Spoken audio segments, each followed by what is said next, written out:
Hello and welcome to AA Beyond Belief, the podcast. I'm your host, John S. Today we meet Len R. from Jasper, Georgia. Len has recently been recording audio versions of the stories that have been published on our site. You can find them all on our YouTube and SoundCloud channels. So hello, I'm here today with Len R. from Jasper, Georgia. I met Len, a month or two ago. He contacted us wanting to do some work for AA Beyond Belief. And what he has done truly is beyond belief. He has done a tremendous number of voiceovers for all of our articles on the site. And we have these things uploaded on SoundCloud and YouTube. And we're starting to get a really good response to them. They're just short little 15-minute, 20-minute audio stories from what has been published in AA Beyond Belief. And Len has done a tremendous job with that. So thank you, Len, and welcome to the podcast. It's good to have you here. Thank you, John, and Happy New Year to you. And as far as the podcast and the recordings go, it's my pleasure and my honor to be of service. You can't begin to understand just how much this service means to me, and how much it's helped me. Even my wife has said she's noticed a difference in my demeanor since I've started doing this. It's sort of I've found a sense of purpose, and being of service really is one of the foundations of our program. It is. I understand exactly where you're coming from. This site, AA Beyond Belief, and working on it with everybody else has become almost really like a home group to me. I mean, I get just as much out of this as I do my regular group here in Kansas City. I love it, and it makes me happy to see that other people like you and Doris and so many others, Thomas, are out there and also receiving, help or benefit or something from participating in this. I was telling my wife the other day of fantasy. I said, I want to get on a plane, go to Kansas City, and go to the meeting. There you go. Discovering this. I mean, I literally just discovered that there was an agnostic atheist movement within AA I made some notes here. I think it was September that I first found that there were some meetings here and attended a meeting. Mm-hmm. And September 19th was my first AA agnostic meeting. Wow. And it went on from there. I started learning more, started reading your site, signed up to go to the convention, mm-hmm. sent you the email volunteering to work. Mm-hmm. And it has just been a journey for me that's just been beyond exciting. Let's talk about that journey. Okay, well, I guess one of the important things is I had 22 years of contiguous sobriety before losing it about 6 years ago. Yeah. So to go back to the early days, I was born in a large family, 8 kids, and I was the oldest, 7 boys, 1 girl. So I learned a lot of responsibility early, just being in that kind of a large family, because my dad was a truck driver, worked long hours, and mom was a stay-at-home mom because she was either pregnant or taking care of babies. So how could she be anything else? But I grew up around, and I didn't know it at the time, but alcoholism. Mm-hmm. My father was a heavy drinker. I mean, I hesitate to lay a designation of alcoholism on anybody. Mm-hmm. That's up to them to say who or what they are. My parents are both deceased. Yeah. But my dad would drink. He would work all day, and a lot of hard physical labor back in the days when he drove a truck hauling steel. Mm-hmm. And this was before the days of power steering and automatic transmissions on big trucks. And he was about 5'6", 150-pound guy. And so, I mean, throwing big, heavy canvas tarps. There weren't those little plastic tarps like today. So chains and ropes and tarps to tie down those loads of steel and then drive it across town and then have to take all that off and be unloaded, load it again, do it again. That was a lot of physical labor. I can remember one thing from my youth. My father he had so much upper body strength that those ladders that they mount right onto the side of a wall, so you're climbing up the wall. Mm-hmm. He could grab one rung with one hand and a lower rung with the other hand and swing his feet straight out. Wow. I mean, he had that much upper body strength. Mm-hmm. So, but he worked, and when he finished working, he would stop at the bar and he would drink. Mm-hmm. And sometimes he came home and it was fine, and other times he overshot the mark. And my mother would always just, make an excuse for him. He works hard, he's just tired. Mm-hmm. Nowadays, when I look back, and I didn't know any of this as a kid, this was just normal. Mm-hmm. He was drunk. He wasn't, sleeping on the floor at the top of the stairs because he was tired. He passed out. Yeah. And Mom was a secret drinker. She would wait until we all went to bed, and then she would drink. And there were many mornings that she didn't quote unquote feel good, and it was my responsibility to get all the kids fed, the littler ones fed, lunches made, off to school myself, and be home right after school, because with that big a family, she needed help. So those were my early years, and heavy drinking was just normal. If we went to visit anybody else, our family friends, we went to, of course, visit friends who were like, quote unquote, us. Right. So that's all I saw was heavy drinking there too. As a matter of fact, when you walked through the door, the adults, at least the adults, they shook hands, and handed you a beer with the other. Mm-hmm. And later on during the visit, the hard stuff had come out. And to me, that was just normal. You work hard, you support your family. Out of 8 kids on a truck driver's salary, we were always fed. We were always warm. We were poor, but we didn't know it. We always had Christmas. Of course, a lot of this stuff was hand-me-downs and et cetera. But again, I knew no other way. I knew no other life. So as my story continues, when I was 18 years old, I made the great decision to get out of there. So I did something really smart. I got married at 18. And 11 months later, had my our first daughter was born, and 2 years after that, our second daughter was born. And I continued on in the pattern that I had seen my entire life. I went to work. I supported my family. I made sure all the bills were paid. My wife was a stay-at-home mom. And when my responsibilities were complete, I drank. Yeah. And I just figured that's just what adults do, and that was my right to do that. Mm-hmm. As long as I kept them fed, sheltered, supported, then it was my right to do whatever I wanted to do. Sure. But supported also meant emotional support, and I have to admit, now looking back, having learned from the program, I wasn't there for them. They didn't have my emotional support. I wasn't there at night. I was, after I finished working, and then I would stop at the bar and drink, and I would come home and go to sleep. On the weekends, we spent a little time together. But again, after things were taken care of, if it was all done and shopping was done and we played, we went to the park or did this or did that, it was my turn. I would either drink at home or go to a bar. And, it continued that way through about 7 years of that marriage. And she finally divorced me. Mm-hmm. And, I was never there. I really can't go back and blame her. And so now I was free to drink or stay out as late as I want, as often as I wanted to, and that's what I did. I'm an excellent pool player, or was, while I could still, when I was still young and could see, and could play well enough at that time to the local bars. We'd play for a beer or $1, and even though the divorce left me without very little in my pocket, because in those days, the mother always got custody of the children. Yeah. So I had to pay child support, which the judge set at about 60% of my take-home salary. So I had nothing to live on.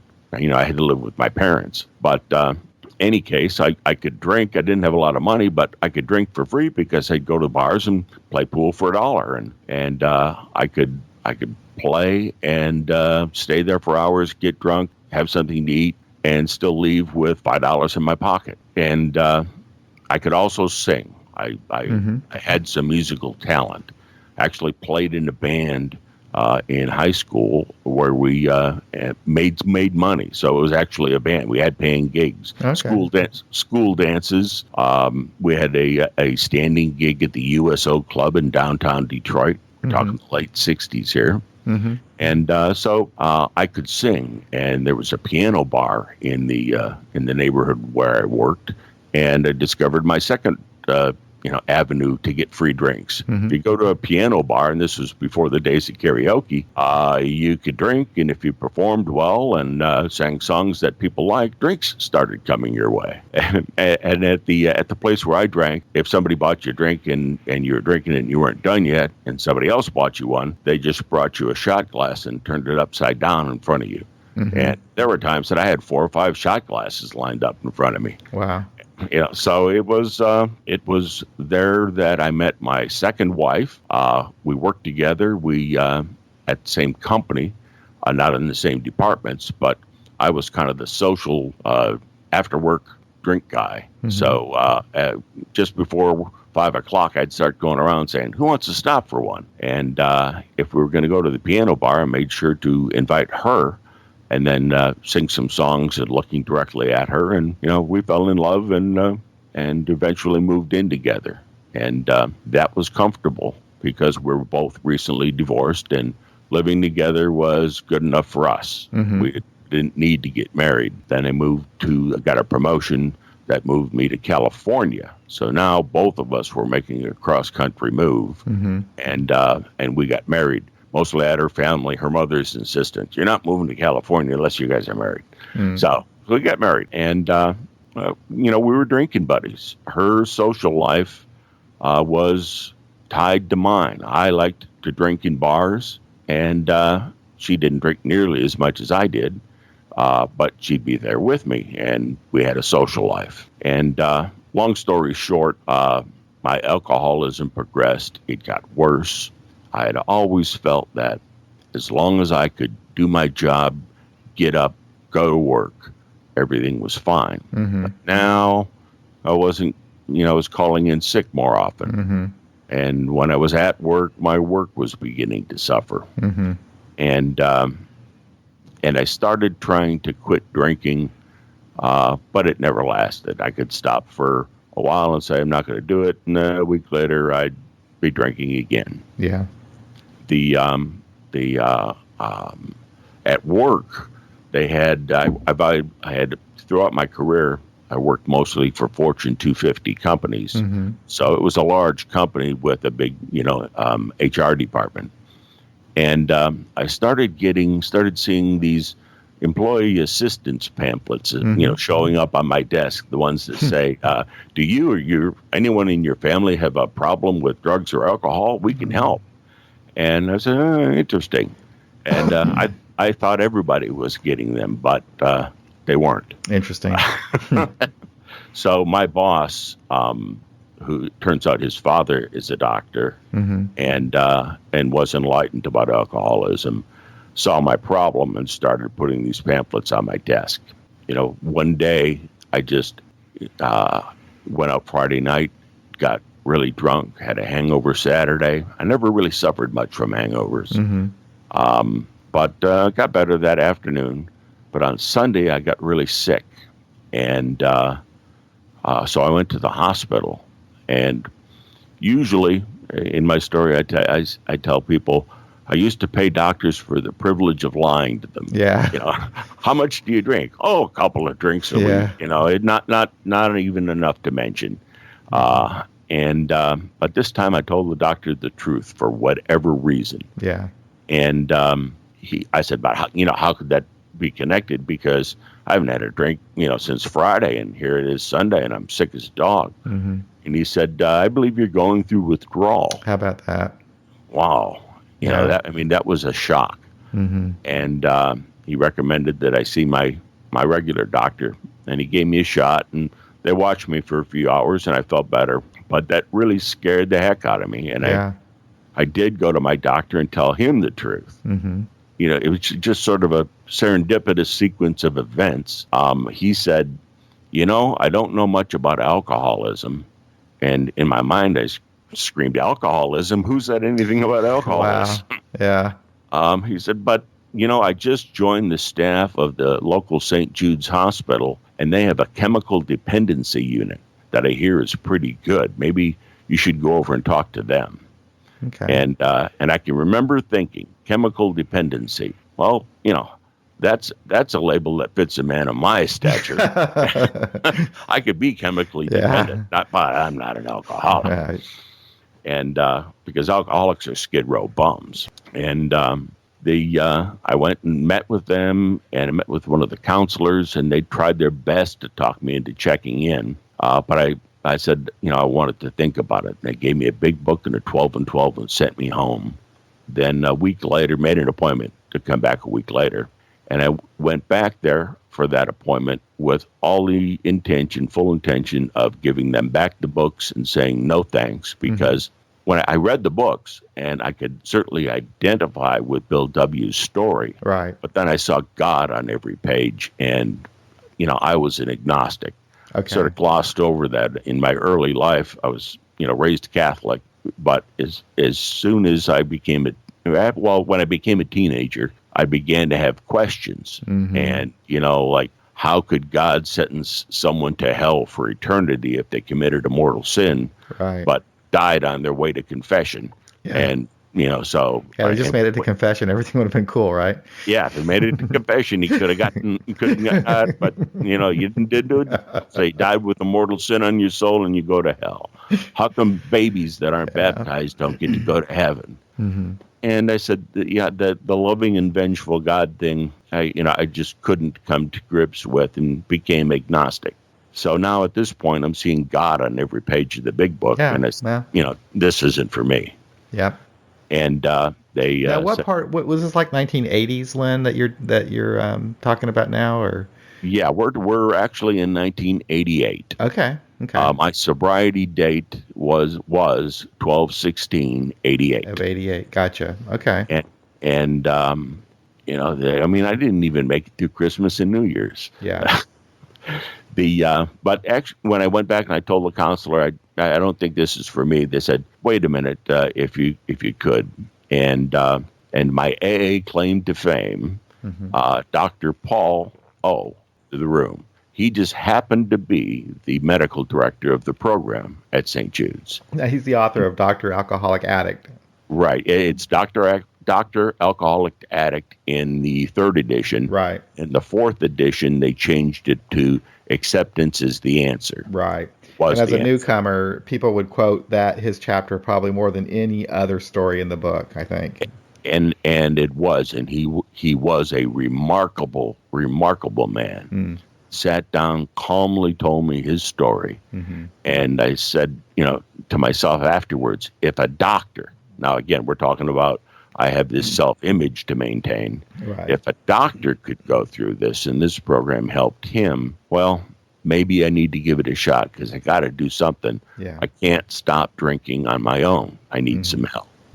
So I checked in, and the very next day, the first day, they keep you under observation, and I wasn't real bad. I wasn't going through withdrawals, and so the second day they put me in a van and hauled me off to my first AA meeting along with the other patients.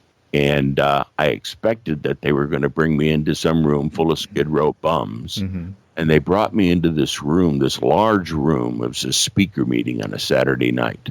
And normal people like me, laughing, joking, slapping each other on the back. And, it clicked that in my mind, I'm kind of a smart guy, smart enough to know that every one of the people in there were alcoholics. Yeah. But they were having fun, and they were sober. I know. Isn't that, this is what kills me when I hear people's stories. That's what you just described. That's the magic of AA, in my opinion. Yes. I mean, that fellowship.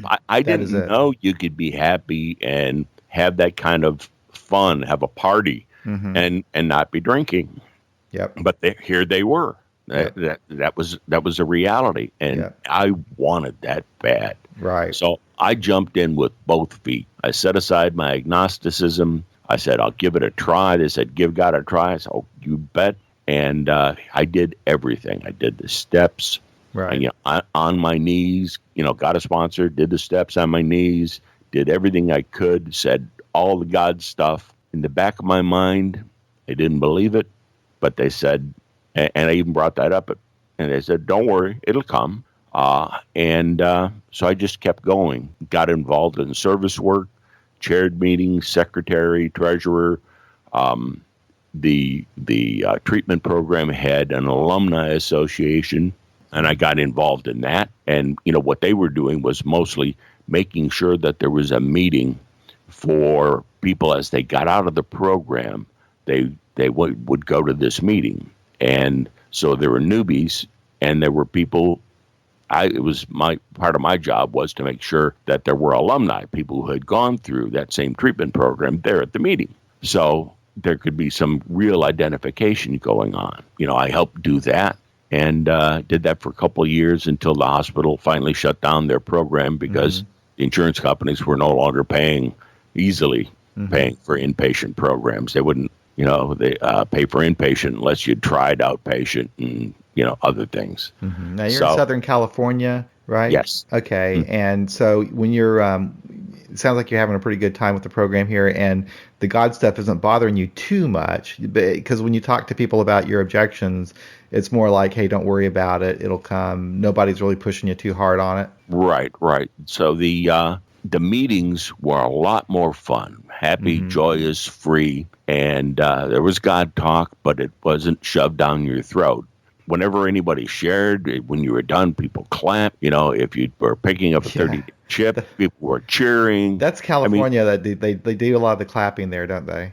Oh, indeed. And there was a lot of camaraderie, and I can't think of a group that didn't go out for coffee and pie or dinner or whatever after a meeting. It was a big social environment, and I loved it. But then I got laid off, reduction in force, they call it. I got riffed. Right. And picked up a job that said you'd have to move to Chicago. So, that was my choice, and I did. Took the job, but now I was leaving behind my AA in Southern California. All my friends, my 2 grown daughters, were there. I mean, everything that I got sober in was gone. Yeah. Oh, and by the way, during that time, that second wife divorced me. And I couldn't blame her because she lost her best buddy, her drinking buddy, her friend. It completely changed her social life. Sure. And that wasn't what she had bought into. And, so again, we're still friends today. And, I don't blame her at all. Sure. But, at 5 years sober, I'd gone through the death of my mother, the loss of that job, a new job that required a cross-country move, leaving my daughters, my friends, my AA. And I got to Chicago, up into northwest suburbs, actually. And I didn't even know anything about AA, agnostic AA. And Quad A, I guess, was active at the time, but I didn't know. And the meetings in my area were way different. In Southern California, I mean, we were taught, almost like boot camp. If a new face walks into the room and you don't know them, we would converge upon them to make sure that they felt comfortable, whether they had a day's sobriety or 40 years sobriety. If they were new in that room and we didn't recognize them, everybody was there introducing themselves and making sure that they got coffee or, whatever information they needed. But in Chicago, things were different. They weren't, I walked in and found myself having to introduce myself. Right. There were people talking and laughing, but they were in their own little cliques. And, I was kind of standing on the outside trying to get in. And I'm not saying again, now that's not all meetings in Chicago, but that's the ones that were near me. And I stopped going as frequently. Then another riff, but I got a job a little farther out of Chicago and found a better meeting, and where they were more like that California meeting. They were more inclusive, and they made sure I felt it was a smaller meeting, and they made sure I felt comfortable. And I got a sponsor, but turned out he had to move away, and then shortly thereafter, I had gotten transferred to Atlanta. So. I get down in Atlanta, and now I'm in the Bible Belt. And the God was real strong in those meetings. And now I'm starting to grit my teeth because my agnosticism had returned. Okay. After I'd gone through the 12 steps and done all of this, I'd never felt any of that God feeling that everybody talked about. Yeah. Let me ask you this, though. Your experience is very similar to mine because I suppose I was agnostic. I was maybe an apathist. I really had no religious background whatsoever, but I went through the steps, kind of going through the motions. In other words, what I did, I would speak in meetings as if I believed. I guess I don't know what I was doing, Lynn, but I somehow in my mind intellectualized the process and somehow realized that, okay, even though I don't believe that there's a God, there must be some psychological benefit to what I'm doing. Did you see value in what you were doing, or did you think it was all BS? How did you feel about what you were doing as an agnostic as you went through those steps? Well, when I was going through the steps, I was making an honest effort to believe that there was a deity Gotcha. there that was listening. Okay. But then, as I concluded them and was working with others, I found that that God sense that people talk about just never came to me. Yeah. But I knew the language, and I'm a people pleaser, Yeah, so I said what I knew they wanted to hear. Yeah. And, God did this for me and God did that for me because the program works. It does. I lost my belief in God, but I never lost my belief in the program. Yeah. It did work. It worked for me, and I saw it working for, thousands of other people. Yeah. So something about it worked. I made the group my higher power. I heard somebody say one time, GOD, group of drunks. So I took that and ran with that, and it worked. Yeah. But when I got to Georgia, now the meetings were not only spiritual; they were, at least again, the ones I was in, were religious. One of them at one meeting, they even asked me what church I belonged to. Right. It just gritted my teeth because it wasn't just references to a higher power or references to God. It was references to Jesus Christ, Wow. Christ our Lord and I Savior. have heard about this in AA, but I've never personally experienced it. But I think even around here it happens, and maybe more frequently than it used to. But I've never experienced that. But I know that it happens, and other people experience it, and that would really be difficult for me to have to deal with too. Right. So before I start getting letters from everybody in Georgia, I found out later on, not all meetings are like that. Sure. But the ones around me were, Yeah. and it still exists kind of in the small towns. Sure. Small town AA. And long story short, I just stopped going to meetings. Yeah. This was about halfway through that 22 years, and I made it the rest of the time with no program at all. And I didn't have any desire to drink. The cravings didn't come back. I didn't have any program, didn't have friends in the program, wasn't doing anything, wasn't reading the book. But I was staying sober. Got married to a woman that I met in Atlanta. She married me sober. She had never seen me drink. I was open to her about the fact that I was an alcoholic, but if she wanted to drink, that was okay. But I would just order a Diet Coke. But still being a typical alcoholic, she could leave half of a $30 steak sitting on the table, and I didn't care. But if she left half of a $6 drink, I started looking at, aren't you going to finish that? Yeah. So, I was still alcoholic, still had that alcoholic thinking. I went through all of life that people go through. My father died during that time. My dog died during that time. I lost the good job that I was involved in there in Atlanta.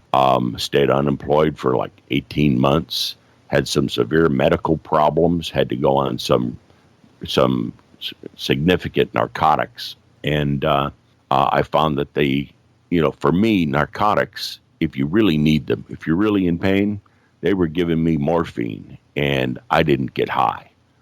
But when I started to get better and I started to need less, I started to begin to feel a little bit of a high, and started looking forward to the time that I could take my next batch of pills, and sometimes would even take a few extras so I could get a little extra pain relief. And this, in my mind, started threatening my sobriety. And I'm not drinking, but if I'm abusing drugs, then that's my support. That's sobriety.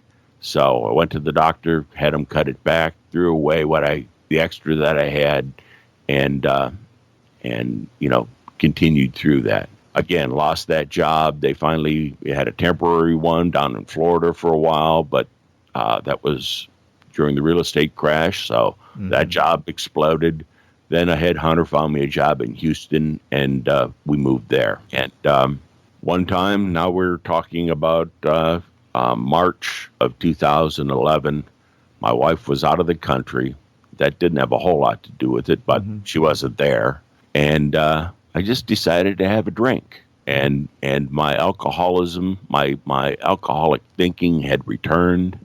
And, that insanity came back. And I just thought it'd be a good idea. Maybe I wasn't really an alcoholic after all. Maybe I just had a drinking problem, 22 years ago. Hell, it's been 22 years. I haven't had a drink. So I bought a bottle and intending to have a few and got drunk. And the next day I poured it out and said, I'm not going to drink again. I can't drink. And but it didn't go back to AA. In fact, at that time, there was a lot of shame involved. After that drunk, I was ashamed. Okay. I blew it. I had 22 years. I knew better, and I blew it. But I just set that aside and said, that's it. I'm not drinking. Then about a month later, and I'll try and speed this up a bit, about a month later, I walked in after working late into a restaurant, like it was Applebee's or Chili's or something, and the place was full, but they had some room at the bar. And I went and sat down at the bar with absolutely no intention of drinking. And when the bartender said, what do you want? I said, bourbon, a draft beer, and a cheeseburger. I mean, it just rolled out. And ironically, I controlled it like that for about a year, not getting drunk, because my wife had never seen me drink, and I didn't tell her that I had had a drink. And but now I'm coming home more and more late, telling her I'm working late projects, so don't wait for me. I'll just grab dinner on the way home. And it didn't. She didn't stop to think that maybe I was drinking. That didn't occur to her. She thought maybe I was having an affair, and I was with my best friend, alcohol. Yeah. So and I tried to convince her that I could handle it, and showed her that I could, but I couldn't. It happened just like with everybody else. I started to drink, and I became a binge drinker. I'd never been a binge drinker before. I'd been a daily drinker, but not a binge drinker. Yeah. So now I would stay sober for weeks at a time, and then buy a bottle and just, if it was a half pint, I'd drink it all. If it was a pint, I'd drink it all. If it was a quart, I'd drink it all. Yeah. And had to enter a detox because I wanted to stop. And this time, and by now, my wife doesn't want, me around drinking. And she's seeing me kill herself. She loves me. I love her. And she's watching me destroy myself. Yeah. And she had some history in the past with previous relationships, with substance abuse. So she wasn't going to stand for it. And I checked into a detox, and it was hell trying to get out. After the 5 days, I said, okay, I'm ready to go home. And they wouldn't release me. They wanted me to go through their treatment program. And, long story short, I set up a meeting with the hospital administrator or the program administrator, and said, I had 22 years of sobriety. I slipped. I know AA. I know everything about AA. I know the program. I know the steps. I know what I have to do. There's nothing you can do for me except keep me locked up for another 21 days. You're not going to teach me anything I don't know. And I got out, started going to meetings, and now I'm not, deep in the Bible Belt, but I still am. And there was a lot of God talk there. And went for a while, and my wife even went to some Al-Anon, and just gradually drifted away and stayed sober again for a long time. I can't really remember how long now. The 6 years here now between then and now, got a little fuzzy, but Sure. it started again.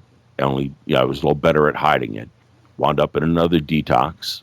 This time, I agreed to go to their aftercare program. And again, for me, it was nothing because it was mostly geared around teaching newbies about alcoholism.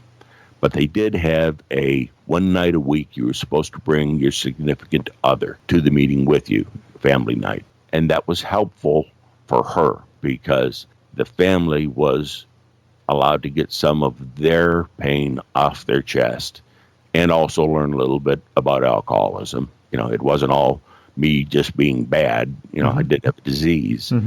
And so there was some benefit that came from that. And again, that lasted for a long time. And then again, I started sneaking some drinks, and that quickly escalated into the binge drinking again and back into another detox. This time, I went to a psychiatrist who specialized in alcoholism and addiction and did outpatient detox. Okay. And that really worked well for the both of them. And I had a couple of slips, but they were minor ones. And he had prescribed some meds for me to come down. And my wife had someone to talk to as well. And it was it was kind of unique. This psychiatrist had what he called a concierge service. I paid him for a year's worth of $6,000 of counseling in advance. That's interesting. And for that amount of money, he was available 24/7 to be called, and especially in the beginning. And it would go in. In the first week, a few months, I would go in to see him every week, and then we gradually cut that back. And that was good. And I stayed sober, for a long time there. Then I was working in a high stress job that I didn't like for a person that I didn't like, a real, you talk about A-type personalities. This was a AAA type. Yeah. And, I finally said I had enough. I was 64 years old. My plan was to retire at 66. And the month before I quit, which was September of 2015, my wife had been back in Georgia visiting relatives, and one of those relatives had a business and wanted to sell it because he enjoyed the business but didn't enjoy running the business, and it was making him ill. Yeah. So she came back from that vacation and said, gosh, when you retire, wouldn't it be nice if we could move back and buy a little business and I could run it? And we said, yeah. After I quit that job, we were sitting there saying what to do. And we said, well, your cousin wants to sell that business. Let's go look at it. And the next week we were on a plane. We looked at it, decided we were going to buy it. She went back. We decided that, now we didn't have any income. And I was making a significant income. So if I started to draw on Social Security, they would have just taken it all back because we exceeded the amount we could earn. And but I moved here to do due diligence, and the alcoholism raised its head again. Here I was alone, lonely, nobody else around, uncomfortable, and I started drinking. Again, on and off, doing those little binges, do it, stop, throw it away. It would take end abuse. Then, that psychiatrist had given my wife a little breathalyzer to use if she suspected me. So we would do little video chats, and I would do the breathalyzer and take the end abuse in front of her, et cetera, et cetera. But I found ways to cheat. When she came out finally in December, things got better. But then I was still sneaking some drinks. Long story short, last July, I went to my last detox, 5-day inpatient detox program, because I had been drinking a pint or more a night. I would wait for her to go to sleep, get up, quickly chug as much as I could, and then jump back into bed. Yeah. And so I came out, and I'm sorry, let me back up. before that, I really wanted to stop drinking. She caught me drinking a few times, and I found a doctor who specialized in addiction, and was a member, and an atheist. Okay. So I started working with him and a counselor that he recommended, but then I started secretly drinking and wound up in that detox. When I got out, continued to see that doctor, only for counseling, I switched back to that psychiatrist in Houston, and we did FaceTime, Skype, meetings back and forth, and so that was back last August, and then I think it was in September I started Googling for whatever reason. I looked up atheist or agnostic AA and found WAFT, and I went, wow, and there's a meeting schedule. Yep. And so I looked up Georgia and found out there were 4 meetings, four meetings in Georgia, 2 in Atlanta and 2 in Savannah, which is hundreds of miles away. Yep. Even the one in Atlanta is an hour drive each way, 60 miles away from me. Right. But I went to my first agnostic AA meeting of the 2. Yep. The first I didn't like so much. The second was a really good one. On October 14th, the AA group, the more religious one that was close to me, still a 20-minute drive to get to the meeting, they put up a poster about this men's weekend, and highly suggested that I go because it was great. And so I went, and I looked around, and they did it at this big 4-H center that had room for, cabins, and, you could sleep 8 people, et cetera, et cetera. And I hear these 400 people, and they're all talking about God, got them sober and was keeping them sober. And I had sort of an aha moment that occurred, because now I'm more and more firmly agnostic. Yeah. And I said, if these 400, in my opinion, delusional people think God is keeping them sober, then something about this program works. Again, they're staying sober. Right. I don't believe there is a God, so Right. something is there. Right.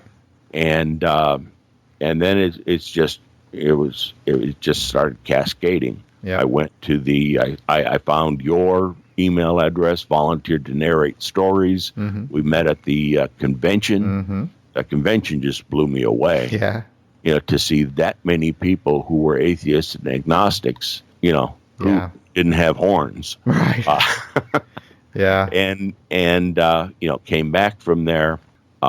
Unfortunately, I also had cataracts, so it was fall, and I could no longer drive at night and couldn't go to those meetings.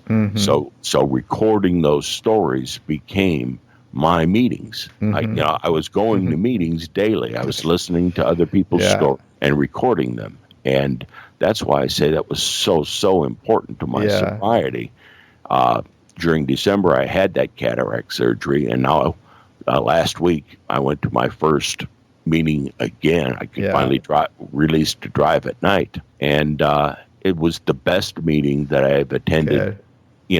Since I left California. Yeah. Here again was the camaraderie. Yeah. We went to dinner afterwards. They asked me to be of service. I started talking a little bit about hours, and we'll talk more about that later. But it was really great. So that's really kind of my story up till now. I'm staying sober a day at a time. Yeah. And I think for me to wrap up my story, it's really important for me to say that the program really is one day at a time. I recently heard somebody share a day of sobriety is like a marble. If you stay sober, you get a marble, but you can't stack marbles. Yeah. So no matter how many of them you have to work this program on a daily basis. Yeah. I mean, I got a bag of marbles with over 8,000 marbles in it, and it didn't keep me sober. But one day at a time, if I wake up and don't take a drink that day, and then go to bed sober, I can, I get a marble. Yeah. I can say I'm in sobriety now, Right. because on a day-to-day basis, I don't drink. Yep. I agree. That's what it's about. I still take some of those medicines that the doctors recommended. They said because of all the relapses I had over the 6 years, they wanted to put me on medication, Sure. naltrexone. I started off with 40 milligrams of Valium a day, and now it's down to like 2.5. And in another week, it'll be none. Good. And, and some gabapentin. So people are asking me, well, what's your sobriety date? And I said, well, at this point, I've yet to name one. Okay. When I'm no longer walking with crutches, meaning still taking those drugs. Oh no. Then perhaps I'll pick a day and say, okay, this is January, 31st is my new sobriety date. Okay. But to me, it doesn't matter. No, it doesn't. I didn't lose those 22 No, you years didn't. of sobriety. No, absolutely not. I learned the program. It's part of your story still. I mean, you haven't lost a damn thing. And even when I went back to drinking, I still lived the principles of the program. Yeah. And so, let's talk a little bit, Len, really about what you've done on AA Beyond Belief, because I'm quite frankly amazed by it. You have recorded at least 46, maybe now by now 47 stories over a relatively short period of time.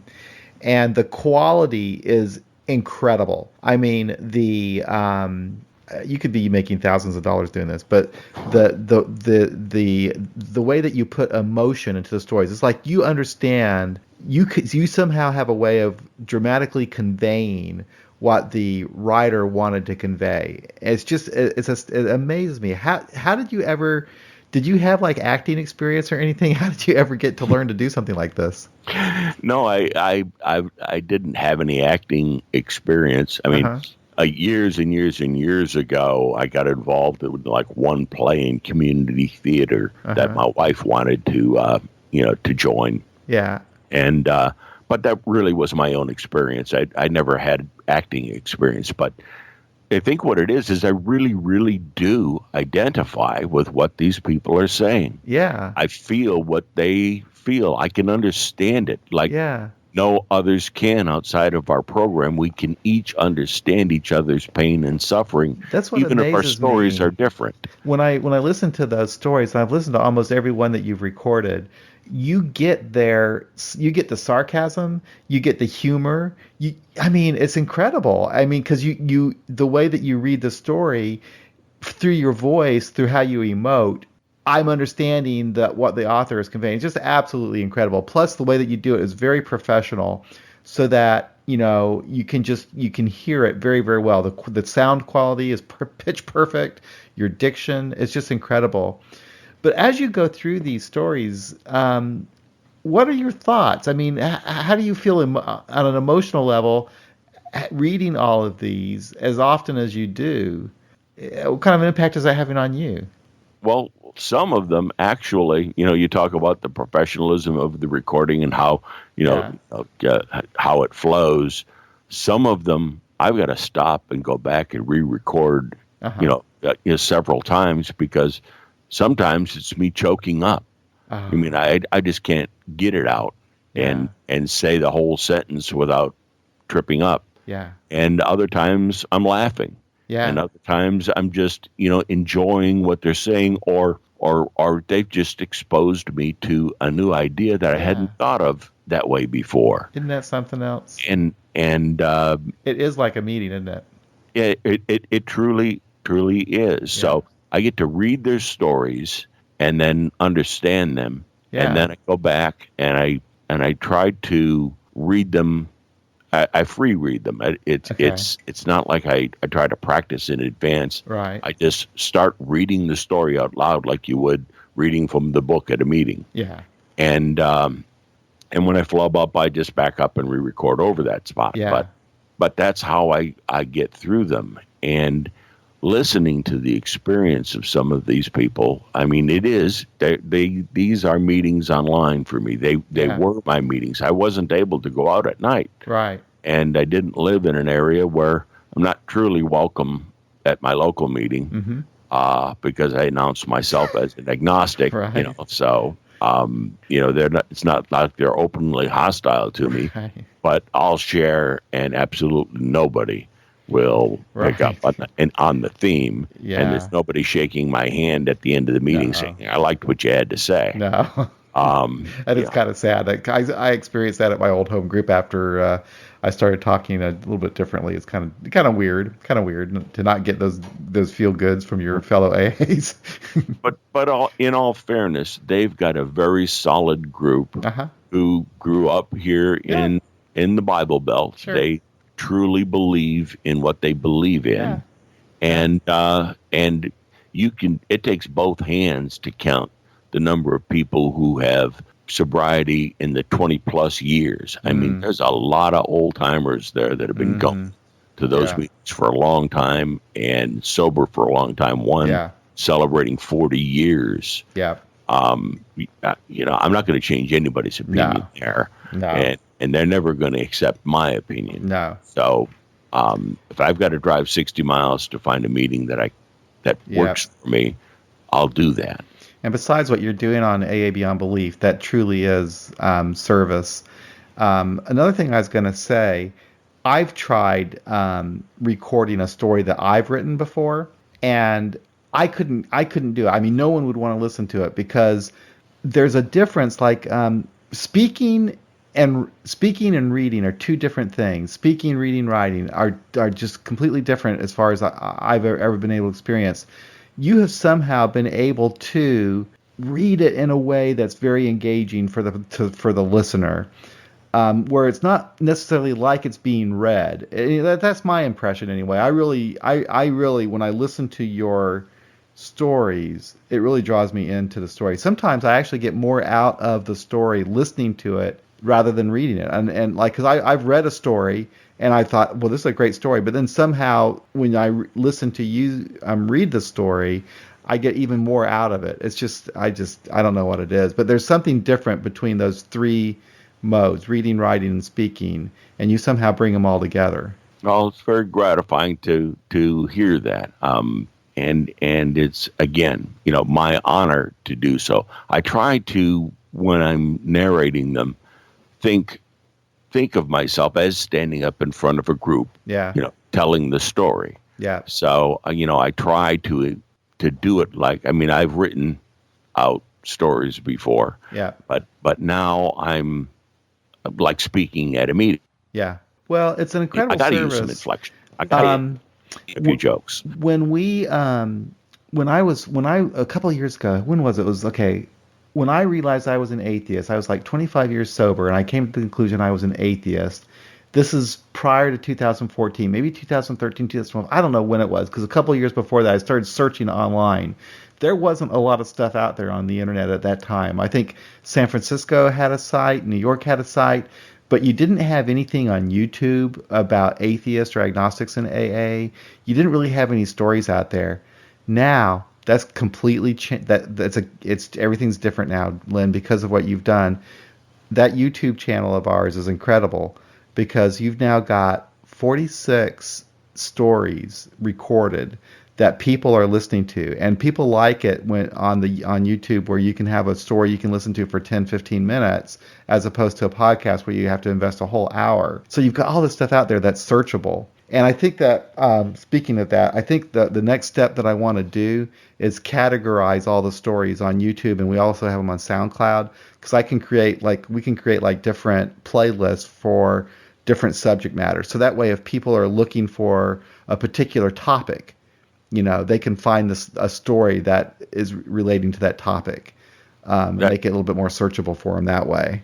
That sounds truly interesting, and I think that this medium now is will become just like I said, the meeting that I went to, those people are set in their ways. Mm-hmm. I think AA, our central office, Mm-hmm. is indeed kind of set in their ways, and they're not going to change it. They aren't embracing the internet. They're They slow aren't. about it. They're talking about it, but all they do is talk.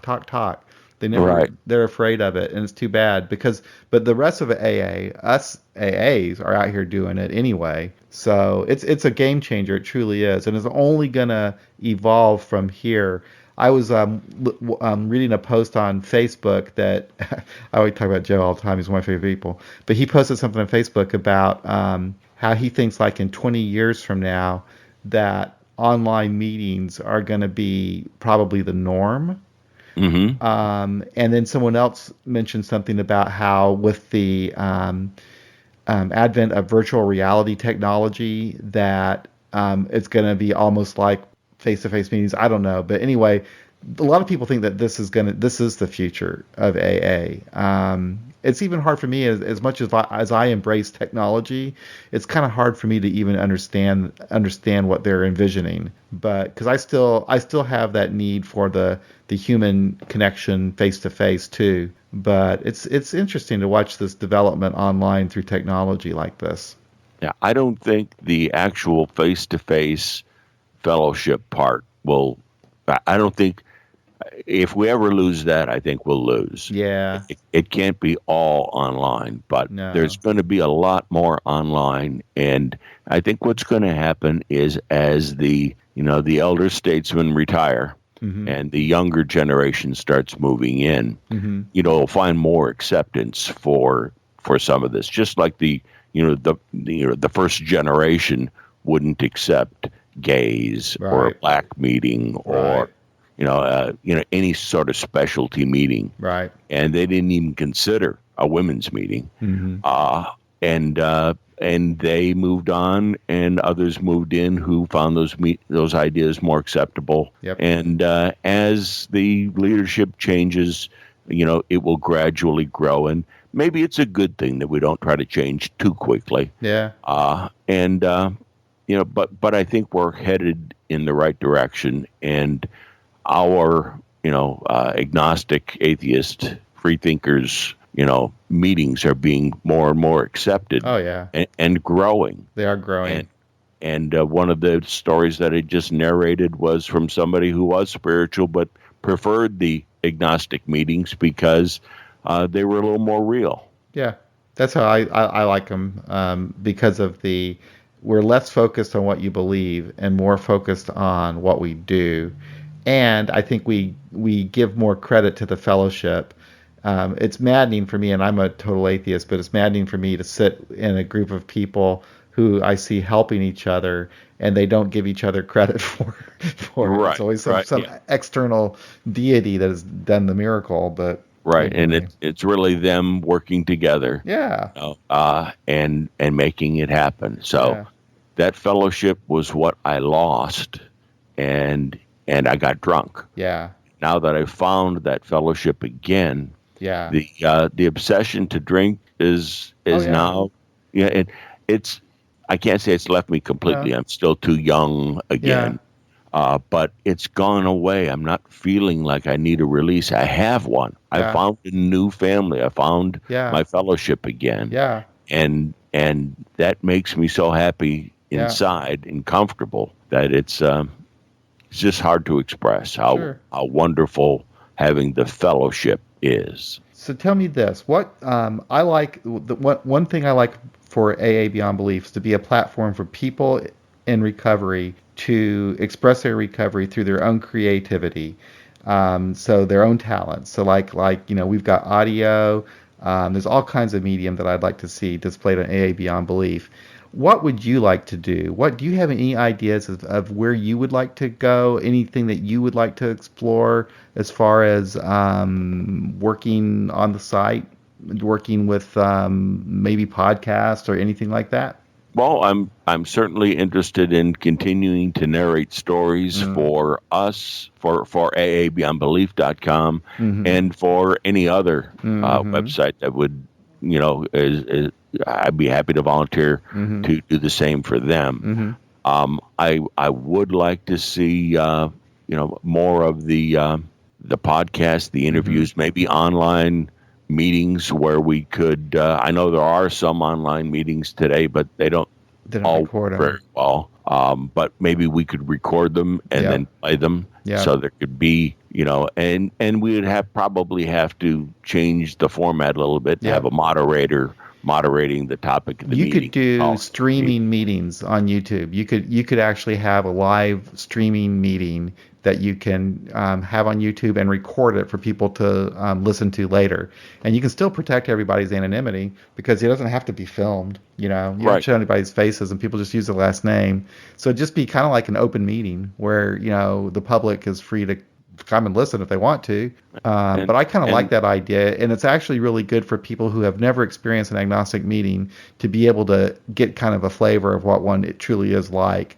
It'd be good for some of the traditionalists to say, oh, this isn't that much different from what we do really, other than they don't pray, and it might be good for people who are avoiding AA to see what actually takes place. And I'm a city boy. I've always lived in the near suburbs of a large city, and now I'm a country mouse. I'm sitting out here in the North Georgia mountains. Beautiful up there. And yes, indeed it is. But a lot of the population does not have access to meetings unless they drive for an hour in one direction or another. And having something like that be available to them, the challenge is going to be getting the word out. I'm not quite sure how to do that. Yeah. You were asking me, by the way, if we had a flyer, and we do. I'll email you one. And it was actually created by Mikey in Orlando. He created a little flyer for AA Beyond Belief, which I shall send to you, so you'll have one. Great. And that way I can, hand them out to people at the, at the secular meetings too. And, I'll go to the business meeting at my local group and see, try and put on the case and see if I can get it put up on the wall there too, because I know I've been encouraged to continue to speak up as an agnostic in that meeting, even though they might not like to hear it, because somebody else in that room probably has the same feeling. Yep. And isn't going to stand up and say it. Yep.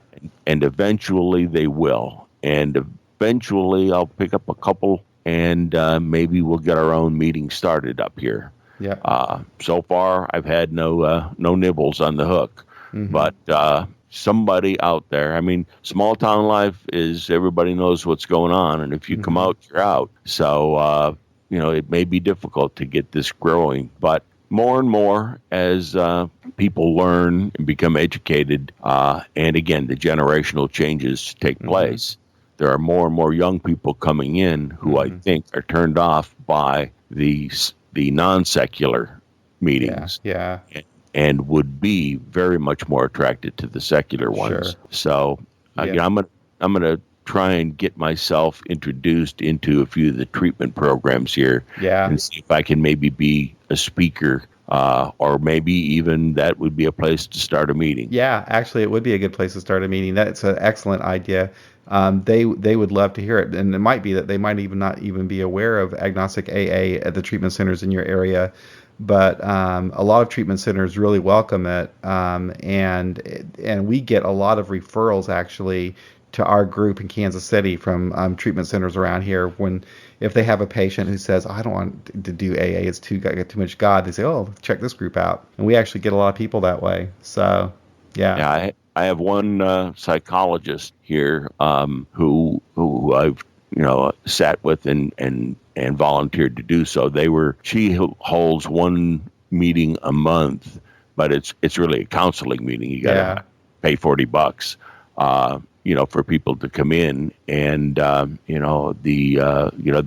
part of it. People who aren't into the religious AA, and but are court ordered to go to get treatment. And she invited me to come to those. Of course, I still got to pay $40. Yeah. So I'm not going to get a whole lot of people that are interested in going there, but from there I can pull in some people and we'll get something started. Good. One way or another, it's going to happen. It will. Well, I've really enjoyed this talk. Thank you very much for agreeing to do this, and thank you again for all of your work on AA Beyond Belief. It's helped many, many people, including myself. So thank you very much for that, Len. Well, thank you very much for having me, for giving me a platform to tell my story. And also to anybody that's listening, if you're interested in North Georgia to try and get something together, or even if it's not a meeting, just get together. I'm welcome. I welcome anybody to contact me. Well, thank you, Len. Thank you for letting me be of service. Well, that's it for another episode of AA Beyond Belief, the podcast. Thank you for listening. May take a week off next week. My daytime job is getting pretty demanding. Got to put a little bit of time into that. But I've got some interesting guests coming up. I'm reading a book right now that I'll be finishing soon. We Could Be Heroes by Sarah Dale, a very talented author from Lincoln, Nebraska. And I'd love to have her on to talk about her book. Also, Dale Kay, my friend from Florida, has written a very interesting book, a secular study of the Big Book. I'd love to talk to him about that. Ben B, of course, also from Lincoln, will be back on to help us finish out the steps with a nice little chat about Step 12. So until then, you all take care, be well, we'll talk again soon.